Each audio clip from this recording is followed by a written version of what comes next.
The kitchen clock ticked like a heartbeat, each second cutting through the silence that stretched between us. I stood at the sink, scrubbing a plate that was already spotless, the sponge's coarse edge scraping against my trembling fingers. Across the room, my husband Tom was laughing softly into his phone, that low, intimate laugh people use when they're telling secrets meant for someone else. The sound hit me in the chest, a quiet ache that had been building for weeks, maybe months. I didn't want to face it, but the truth lingered, sharp as a knife beside me. He was drifting away, and I was too afraid to ask where he was going. It had started innocently, with a joke of all things. At a neighborhood barbecue last month, under the glow of string lights and the steady hum of cicadas, our neighbor Leah had tossed her head back and said, "Who wants to trade husbands? I'm accepting offers." Everyone laughed. When I joined in and teased, "Oh, I'll put Tom up for auction," her eyes locked onto mine. "I'll take him," she'd said, her tone playful, but her gaze steady, like she meant more than the laughter aloud. Tom had blushed, waved it off, but I saw the way his fingers tightened around his beer bottle and the way her smile lingered on him. I laughed too, but the moment stuck, a splinter under my skin that wouldn't work its way out. Now, standing in our quiet kitchen, that splinter throbbed. I set the plate down, the clink echoing too loudly in the stillness. Tom glanced up, his hazel eyes catching the light. For a second, I saw the man I married, warm, boyish, the one who used to dance with me right here to songs only we could hear. Then his phone buzzed. His face shifted, a flicker of guilt or excitement. Before he turned away, thumbs moving quickly over the screen. "Who's that?" I asked, trying to sound casual, but my voice came out tight. "Just work," he said too quickly, not meeting my eyes. The lie hung in the air, thick as the scent of soap. Work didn't make him smile like that. Work didn't make him tilt the phone away from me. I wanted to scream, to demand the truth, but fear glued my tongue in place. What if I was wrong? What if I was just imagining things, seeing shadows where there was only light? But the signs were there. Subtle at first, like hairline cracks in glass you don't notice until it shatters.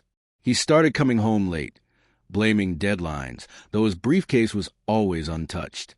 He bought new cologne, bold, musky, unfamiliar, like it belonged to someone else. And then there was Leah, always around, always bumping into us at the grocery store, lingering too long by the fruit display, brushing his arm as she laughed. I told myself she was just friendly. I told myself I was being insecure. But doubt is a slow poison, and I was already drowning in it. That night, I couldn't sleep. The room was stifling, the sheets clinging to my skin like regret. Tom's breathing was steady beside me, but his phone glowed faintly on the nightstand, a pulse of light in the dark. My heart pounded. I reached for it, my fingers hovering. This was a line. Once I crossed it, there'd be no going back. But not knowing was worse.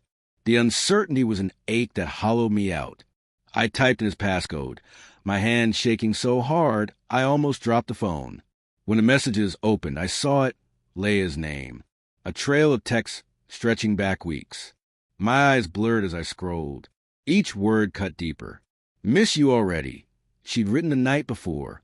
"Can't wait to see you," he'd replied. My stomach twisted, bile rising in my throat. There were no explicit confessions, no proof carved in stone, but the intimacy was undeniable. Pet names, inside jokes, plans to meet at a cafe I'd never heard of. I wanted to believe it was innocent, but the truth was screaming, and denial couldn't drown it out anymore. I set the phone down. My hands were ice. My chest felt hollow. The ceiling shadows seemed to twist into shapes that whisper betrayal. How long had this been happening?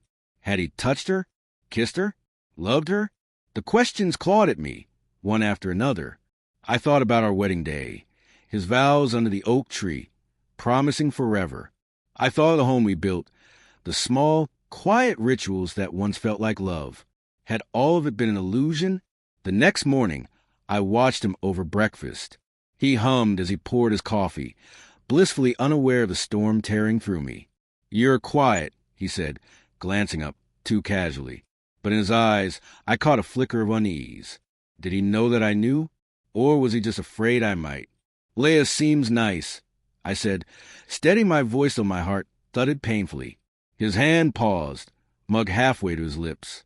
Yeah, she's friendly, he said, his tone careful, as if walking barefoot over broken glass. The air thickened, heavy with everything unspoken. I could have confronted him right then, let the fury pour out, but I didn't. Maybe it was fear. Maybe it was a part of me that still loved him enough to hope there was something left to save.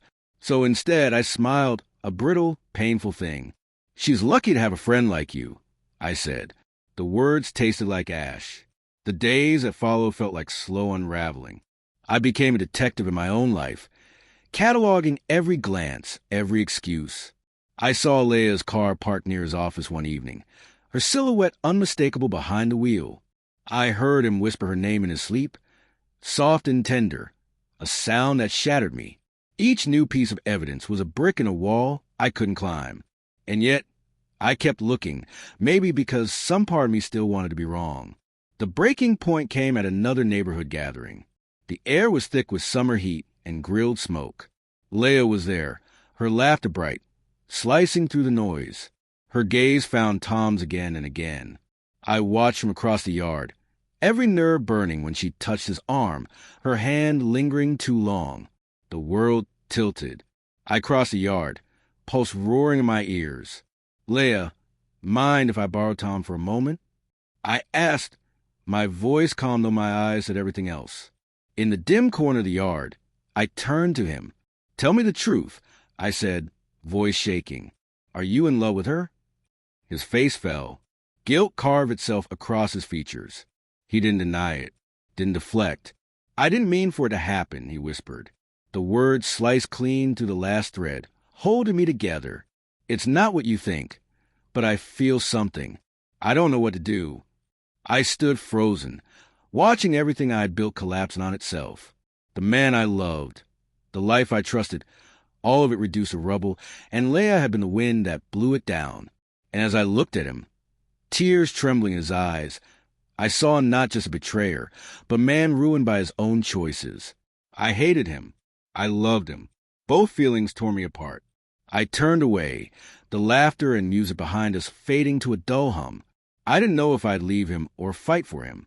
But one thing was certain. The crack in our frame could never be repaired. Whatever came next would have to rise from the ruins of what we'd lost.